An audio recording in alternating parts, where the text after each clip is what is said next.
بسم الله الرحمن الرحيم. إذا رأيت الذين يخوضون في آياتنا فأعرض عنهم حتى يخوضوا في حديث غيره.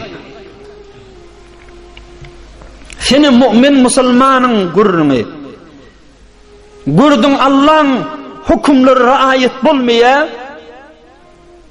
gurdun gaytip cesaret ve bir hürmeti oluptu Allah'ın azamatı ve hayvatına cesaret ediyorlar. Fa'arid anhum, onlardan yüze vur, otur şoğuna girme, barma yanlarına. Hatta yahudu fi hadisin gayri. Ta olur başka bir din, başka bir gurruna yazdırsınlar. Etmesen de edin yazılacak günahı var. Keplemesen de keplen hitabında işte oturmak değil. Dini oyun tutunmak, dini mahkar etmek, bir günahın içinde sen şonlarını edemek şu günahını. Ama etmesen de şolan aralarını otuyun ve yürekten de bir ad razı da olsan diye tamamdır, şolan dep eden zaten. Bir işin başı olmasa, bir idaran içinde çaren yok şolan ardından turqa edip olacak da vazifen, işin, iş jayın olan gurrunlar, mesailler fark ediyor.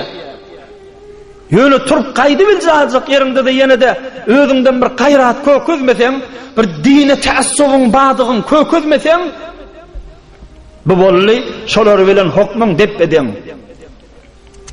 Bir vakt Hazreti Ömer ibn Abdülaziz rahmetullahi aleyh, Emir el-Mu'minin Ömer Thani diyen adam, şun zamanında hükümet adamları bir 5-6 tane cavanı tutuptırlar. Nirde bağışlan aytyan hafa su içi oturallarını görüp tutuptırlar.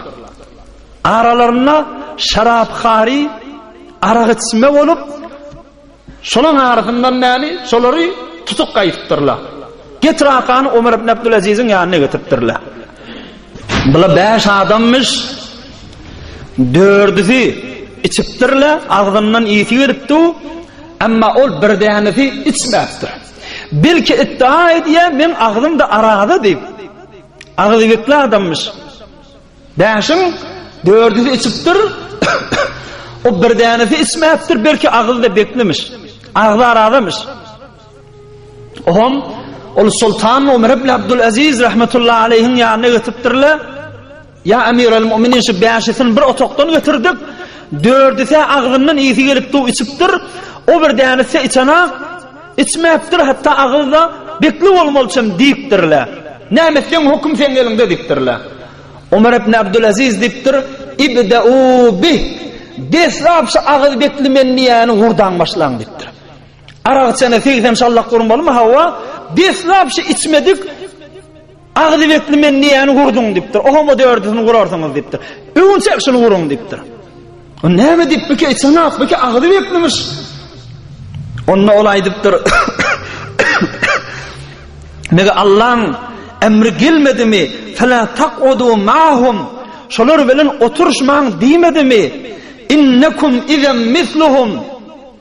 İnnekum izen misluhum. Nisa suresinin 140. ayetinde geçti. Bir hafif edip duran adamların arasında oturman. Otursanız siz de şon sanına olarsınız deydi. Siz de şolar bilen dep eden olarsınız deydi Huday Teala. Şu adam aradı da olsa, içmedik de olsa, içellen sanına şunla vurun, deslap şundan vurdan başlan deyiptir. Nem deyip gayreti bilen yani şolar arka almaktır deyiptir. Nem deyip dine teassubluğunu köküzmeyeni, Huda üçün qaharını köküzmeyeni, şolan arasından lağıl nem deyip turk kayıtmaktır. Hem de şolar veren hay ve hay veren gülüşüp oturuveriptir. Görüp otuyor ki haram içki aralarında var. Şolan arasında oturdu, işçigi hükmününe vurun deslap şunu vurun deyiptir. Peygamberimiz aleyhissalatu vesselam da diye men kana yu'minu billahi vel yevmil ahir fela yaqudu ala maidetin tudaru aleyha'l khamr. Ravahu'l İmam Ahmed. her kim Hudaýa we kıyamata imany bolsa, her ýurtda ýaşaýan bolsun, her kim Hudaýa we kıyamata imany bar bolsa, bir saçagyň başynda ýeke arak bar bolsa oturmasyn dipdir peýgamberimiz. Sırahat Peygamber zanın hadisi. فَلَا يَقْعُدْ عَلَى مَائِدَةٍ تُدَارُ عَلَيْهَا الْخَمْرِ. Arak paylanılyan saçağın başında oturmasın diptir. Fark etmeye Tehran Türkiye ýaly bolsun. Fark etmeye Türkmenistan ýaly bolsun. Fark etmeye hamala şedatlar azadi bolýan ýurtlarda da bolsa, bir saçağın başında münkerat gelýän bolsa, şol saçağın başında oturmasın imanly adam diptir. Eger Hudaýa we kıyamata onan ýanmasa oturmasyn dipdir. Ay mene aýtsamak nämiş gali bar ahyrim diýmesin dipdir. Öz gaharyny köketsin şolara dipdir. Türk gaýtmak bilen öz gaýratyny köketsin şolara dipdir. Laň şu bolýan işden hoşy gelmeýänligini köketsin taraba dipdir. Öz gaýraty dinizin köketsin şolara dipdir. Başarsa alqarsyn. Başarmasa da lağıl şöyle bilen oturuşmasın dipdir.